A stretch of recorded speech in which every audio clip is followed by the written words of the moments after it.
What's up, you guys? Welcome back to my channel and welcome to another Plan With Me video. It's only been a month, but it feels like forever since I've made one of these videos, and I'm so happy it's that time to make one again because I've missed it. So for my monthly header, I wrote out May in a stretched out single line calligraphy and then used my theme color to write May in big block letters around the calligraphy part. I wanted to keep this month extremely simple and easy, and this header fits right into that. I've also been really into floral themes this year, so even though I just used one for March, I had to use another flower theme because it gives such spring vibes. I don't know what kind of flower this is though, so if any of you know, please comment it down below to help others out if they want to know what type it is. But again, I wanted to keep this whole theme simple, so you'll notice throughout all of my spreads that I kept everything very minimal and organized. I also couldn't get the thought of using a blue theme out of my head, so I decided to make the flowers blue, and I think it works really well. So I just colored them all the same by using a single layer for the entire petal and then going in with a second layer near the center to give some dimension.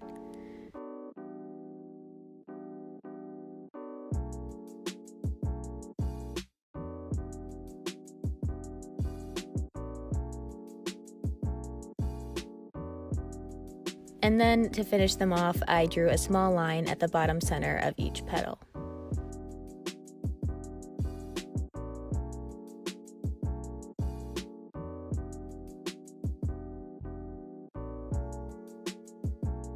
For my calendar spread, I decided to use the same layout as in my March spreads because I just loved it so much and it fits so well with the simple theme I was going for this month. So as you can see, I only drew the horizontal lines of the calendar to make it look more open and minimal. And as always, I centered the monthly header above the calendar.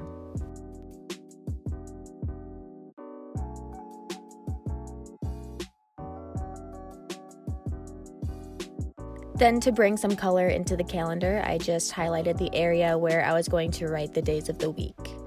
I decided not to color in any other parts of the calendar because I wanted the flowers to stand out, but if you wanted to add more color, then you could easily highlight the rows where I'm writing the number into the calendar.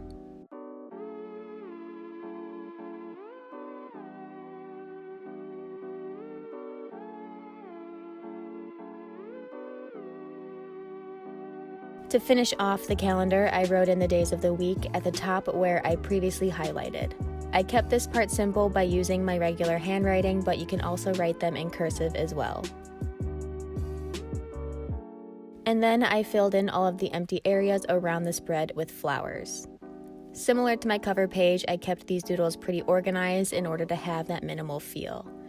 And I didn't try too hard to make every single petal the exact same size or shape, mostly because it's too stressful, but also because I kind of like the look of each flower being unique.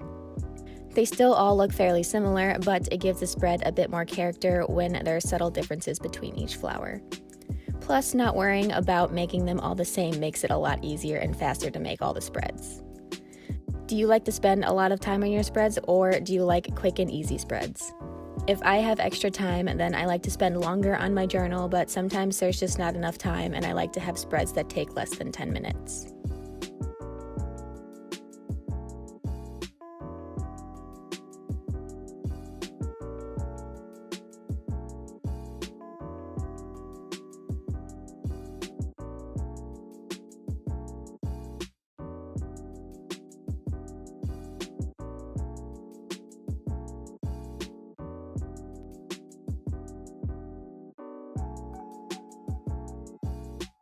This first weekly spread is a newer layout that I've been wanting to try, and I thought this theme was the perfect one to try it out with. It's kind of a modification of a layout I've used in the past, but this time I made it more symmetrical to fit the minimal theme. So as you can see, I drew simple daily boxes and left space at the bottom to write in the days of the week. Then to keep everything symmetrical, I centered the monthly header at the top of the page.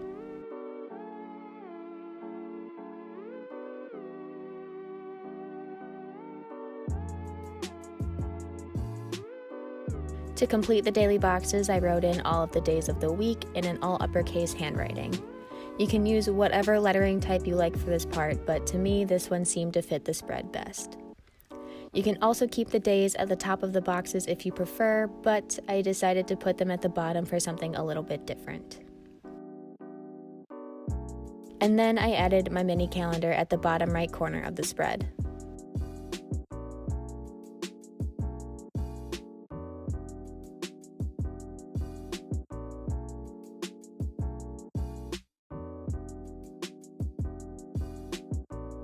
Lastly, I drew flowers vertically down each of the outer edges of the spread. I made sure to make them all evenly spaced and as perfectly vertical as I could get them. Then between the two pages, I also made sure to line up each of the flowers with the ones on the opposite side. If you wanted to make this spread even more symmetrical, you could eliminate the mini calendar so that you have the same number of flowers on both sides. I didn't do that for this one because I like to have the calendar to see where in the month we're at each day, but you can definitely remove the calendar if you don't like to use it.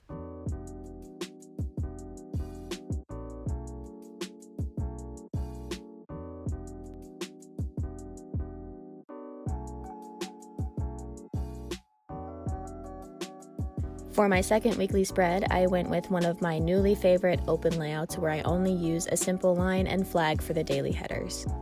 I also staggered each day of the week so that not all of my spreads looked extremely organized. Now they're still staggered in an orderly fashion, but this way at least gives the spread more life.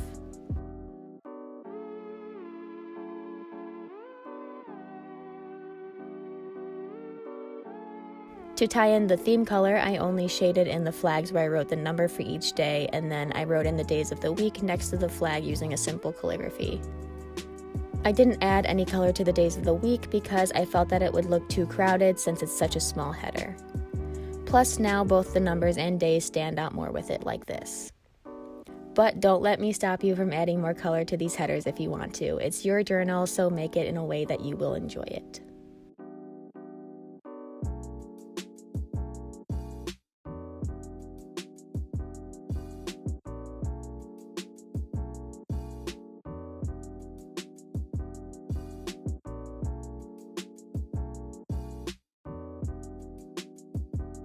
Lastly, I filled in the bottom section of the spread with some flowers.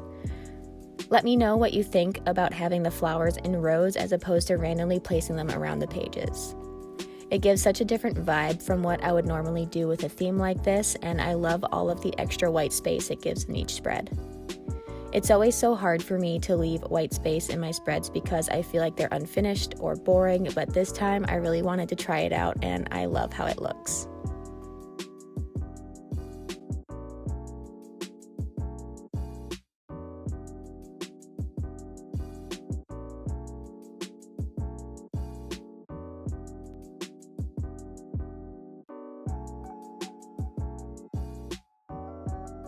For my next weekly spread, I did another variation of a layout I use pretty often. So I started by drawing my daily boxes across the top and bottom of the pages, but left the top of the box open. I wanted the days of the week to be a part of the box, so I left that section open so that I could first write the days and then connect the ends to the top of corners of the box. You could probably fit the entire day into the section if you wanted to, but I only chose to use the first 3 letters so I could make them bigger. And then I also added the number of each day in the bottom corners of the boxes, and that was all I did for my daily sections. I didn't end up adding any color to the boxes, which is not like me, but for some reason something was telling me to leave them that way, and I actually love how it ended up making the spread look super minimal. But then I just added my monthly header to the center of the page and decorated around either side with flowers. If you're not a fan of the layout of the spread, then be sure to go check out one of my latest videos where I show how to turn this type of spread into 5 different layouts. There's so many different ways you can rearrange the spread, so get creative with it and make it in a way that works for you. I've used the spread in a bunch of different ways and they're all super functional, but this layout is definitely my favorite to use.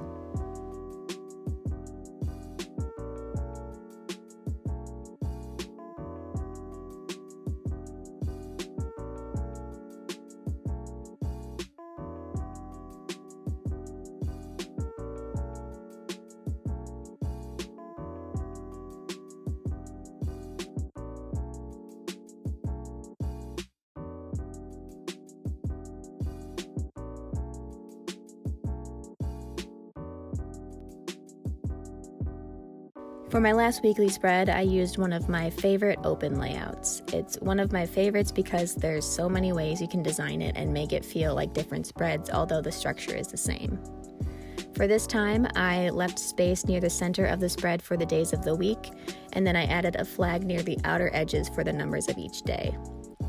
I've also flipped the spread to be the opposite design where the days of the week are at the outer edges and the flags are near the center, and both ways look great, so you can choose whichever design you like best. Then, using the theme color, I highlighted that empty space for the days of the week and colored in all of the flags. I personally like to add the color before writing any words or numbers because it minimizes the chance of smudging your pen ink. I find that a lot of markers will smudge my pen ink no matter how long I wait for it to dry, so I've just gotten into the habit of coloring first.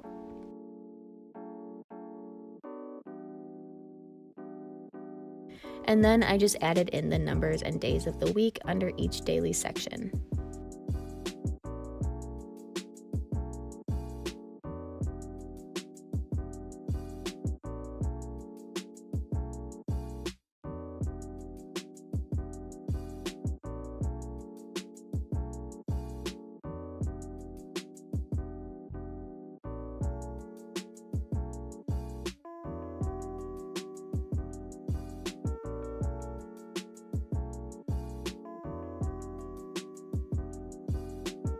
Lastly, I just lined the very top of the spread with flower doodles. This spread is by far my favorite one from this month. I've used the layout quite a few times in the past, but for some reason it looks so good with this color and theme. As always, leave a comment with which spread was your favorite out of all of them in this video because I love to see which ones you guys like the most.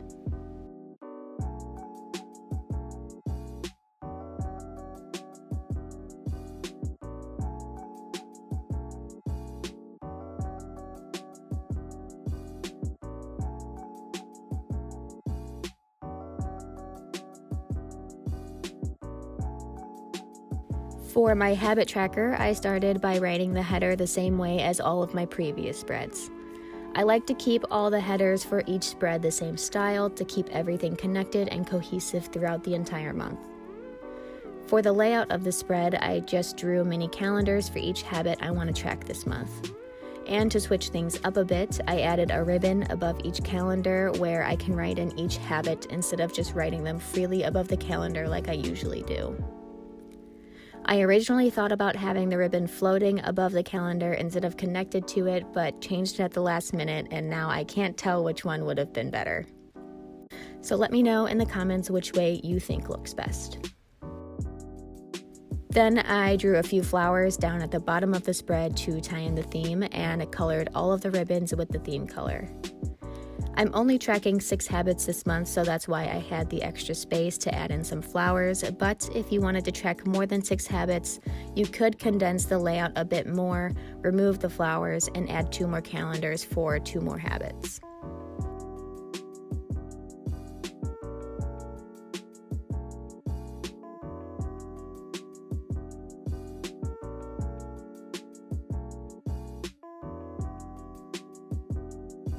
And then to finish off the spread, I just wrote in all of the habits that I am tracking.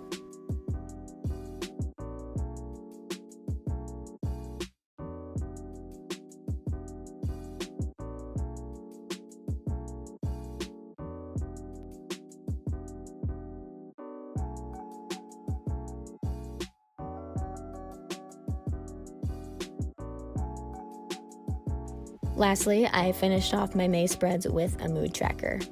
I always like to include a mood tracker even though I almost never follow through with using it because one of these days I will and it'll feel so good. But for the layout, I just used the same header style as all of my previous spreads and then drew a flower for each day of the month. And just like all of the other spreads, I kept this one super organized with the flowers in neat rows. I actually could have made it even more organized if I put the bottom row at the top because now that empty space in the bottom right corner is going to bug me. So if you recreate the spread, I suggest starting with a row of 4, then 5, and alternating that until you have 31 flowers. This way, all of the rows will look even and you won't have a random empty space like me. But that is all I have for this Plan With Me video. Thank you all so much for watching. I hope you enjoyed it and found some inspiration for your own journals.